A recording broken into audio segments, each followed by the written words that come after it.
evening, YouTube. You guys are now watching another segment of the Cali Effect. Today we're gonna go over my favorite deck of all time. That's right, or my favorite deck for right now. You know, since Fire Fist are bad and Construct is banned. But we're gonna be going over the Masjespecter deck profile, and there's a couple of things I wanted to point out. The adjustment list has completely killed this deck. I still like it personally, but I know that it was a lot better, you know, with those adjustment list cards being out. Hitting the Draco Slayers and the Clowns is just like a huge blow to this deck.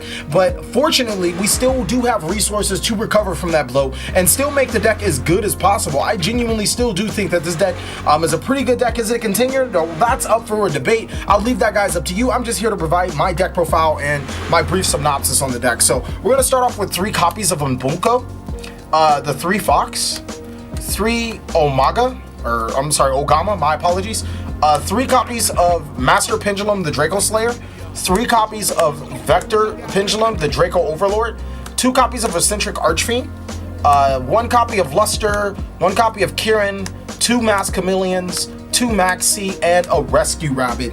A lot of this almost explains itself, but knowing you guys, I'm gonna have to explain it anyways. I decided to only run 10 Masjespecter monsters. Why? Because as much as I love the cat and as much as I love the crow, they're not that great Masjespecter monsters. I'm sorry, it is what it is. The crow only searches the spells, and for the most part, the spells aren't that great.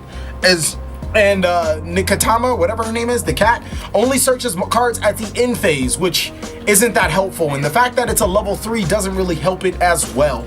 I just felt that Kirin, I would run more copies if it were a level 4, or maybe, I don't know, some way to special summon it when you have Masjespecter monsters on the field, but unfortunately, there isn't. So it's only 1 copy, and the biggest reason is because I had an imbalance of scale cards. My feelings about Pendulum cards, if you're gonna play the Pendulum deck, make sure that you have a nice balance of high level and low level cards, which is exactly where Eccentric Archfiend comes in. It actually allows me to be able to special summon Kirin if it's on the field, but more importantly, Eccentric Archfiend is a very good card on its own. I feel that, you know, just being able to get rid of strikes, be able to get rid of any of the pesky back row. I've actually had somebody side decree on me, and guess what? Eccentric Archfiends were there to save the day.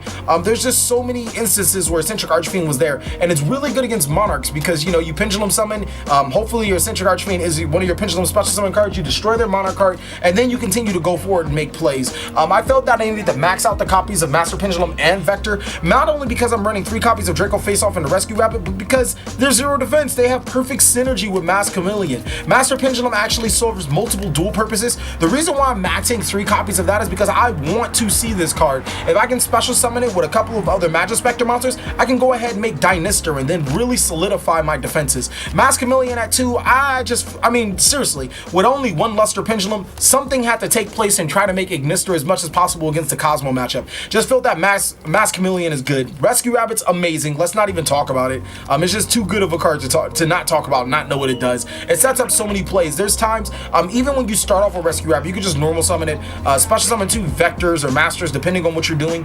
Exceed summon into the King of Feral Imps, and then search the Masked Chameleon, because now you have another play, to handle your opponent's threat inside of, Dark Destroyer if you're going against Cosmos or whatever, or you can just summon the Chameleon and just do whatever you want to from there. It's just a really good card.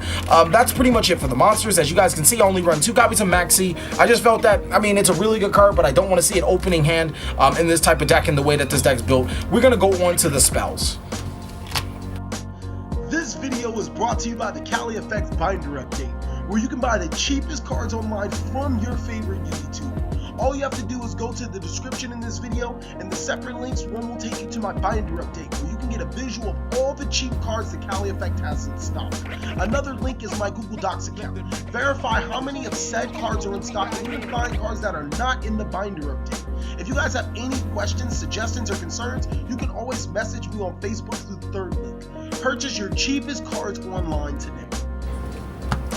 Alright, for the spells, we keep it very light, we keep it very simple, and we just keep it there because it's really good. I just like the spell base. For spells, 3 copies of Draco Face-Off, 2 copies of Masjespecter Storm, 2 Instant Fusion, and 1 copy of Twin Twister. Instant Fusion is actually a card that I probably could drop and wouldn't mind. It does have really good synergy with Rescue Rabbit, really good synergy with my Exceed plays, but more often than not, Instant Fusion can just sit in your hand and not do anything. So don't get me wrong, I really like Instant Fusion in here, especially since it says, hey, I can waste my Masjespecter cards. You know, I can get some advantage off of it later on. But Instant Fusion more often than not is dead. That's why I probably would never run 3, because it isn't a card that I want to see as soon as possible. It's a card that I want to see when I have to make an XE play and then go on from there. I've actually activated Instant Fusion a couple of times just to special summon Norden though, and then make an XE play still. So I mean, it's not that much of a horrible card. Here's the next card I wanted to talk about that I just feel is hugely underrated. Masjespecter Sonics, which actually helps us get over that problem that we used to have. Normally, an opponent, a good opponent, will just, we'll summon our Masjespecter monsters. They aren't that strong. An opponent will just summon a monster, attack over our Masjespecter card, and then proceed to do really, really ugly combos to us. And the reason why we couldn't do anything is because we didn't have any way to protect them. So Masjespecter Sonics is a searchable Masjespecter card that allows me to boost the attack of one of my Masjespecter monsters. Actually very resourceful getting over Monarchs, because I can make my very weakest Masjespecter monster, or I'm sorry, my second weakest Masjespecter monster, Ogama, 2600, which practically outs all of their, their vanities and all that other stuff. And also, like I said, it's searchable, and it provides me to sit on certain types of boards and force my opponent to even attack into the monster, lose their turn, because they're going to lose their monster, and I'm still going to have my monster be able to tribute, or to basically scoop from there.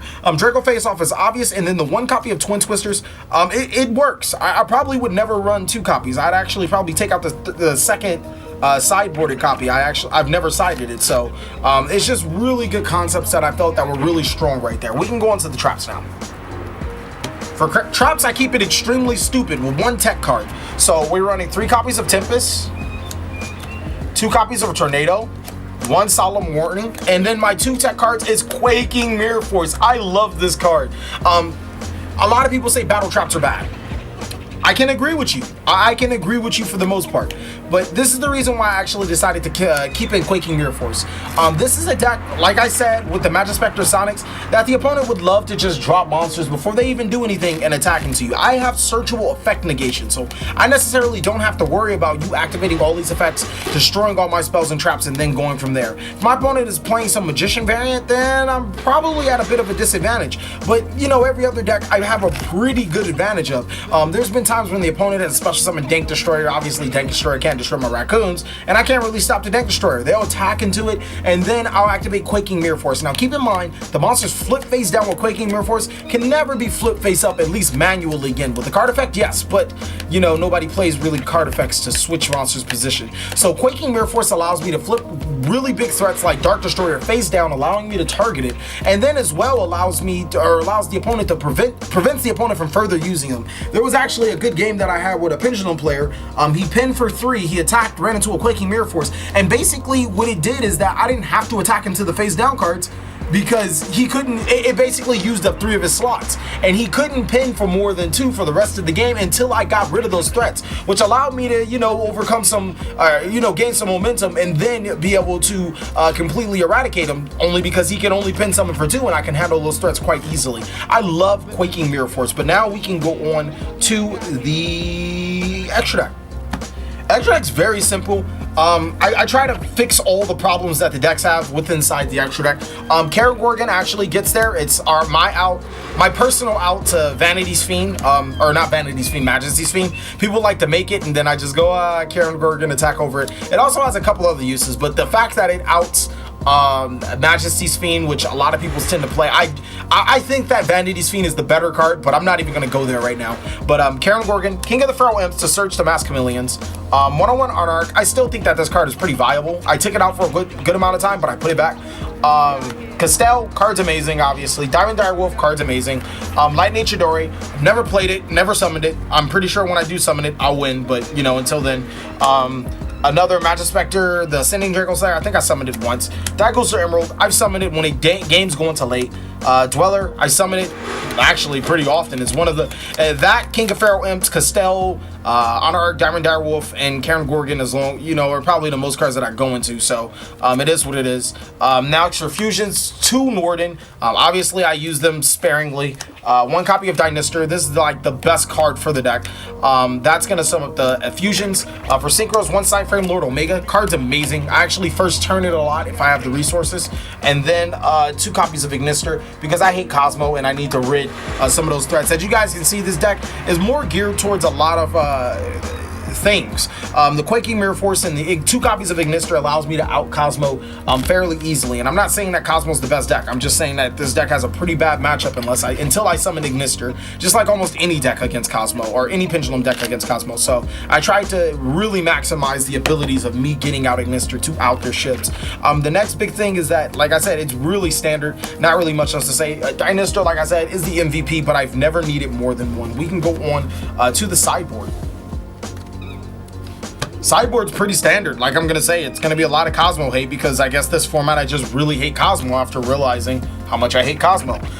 2 copies of Sideblocker. Sideblocker is really good. It's really nasty. The biggest thing I do like about Sideblocker, I think I've said it before, is that you can normal summon Sideblocker and declare a card already on the field and its effects can't be used. So for the example, since I'm going to be picking on Cosmo quite often, I can summon Sideblocker and declare Cosmo Dark Destroyer. And then from there, I can activate Tempest or whatever I want with Cosmo Dark Destroyer because its effects cannot be used, which means I can now target it. That's one cool thing to know about Sideblocker. 2 copies of Effect Veiler. Normally, decks that Maxi or bad against, Effect Veiler are really good against, so I tend to like switch in between the 2. There's a time where I have to put in both and then I'll figure something else out. People wonder why I side 3 copies of Wavering Guys. The last tournament that I did attend, I played the only Pendulum player. So that should give you a reason why I sided Wavering Guys. There wasn't a lot of Pendulum playing players at my local event, but I mean, hey, it's up to you. Twin Twisters and Mystical Space Typhoon. I'm starting really to lean back towards Mystical Space Typhoon just because the discard can get really nasty at times for this deck. Mystical Space Typhoon is overall just a good card. Dark Hole Raigeki. This is probably to cover my bases against stuff like, pesky stuff like Monarchs and all that other good stuff that like to sit with their boards. 3 copies of Imperial Iron Wall. Do I really have to explain Imperial Iron Wall? And then Soul Drain, because this deck has no graveyard effects. And I felt Mermail, Cosmo, Burning Abyss, I believe Phantom Knights, all just kind of, and the new deck, Super Quantum, all just fall victim to Soul Drain, which this deck has, like I said, no cards, not a single card, not a single soul in here that relies on graveyard. I don't even think it has any cards relies on graveyard in the extra deck. So yeah, that's a pretty good card to be siding. Thank you guys so much for watching. Please like, comment, subscribe, but most of all, enjoy.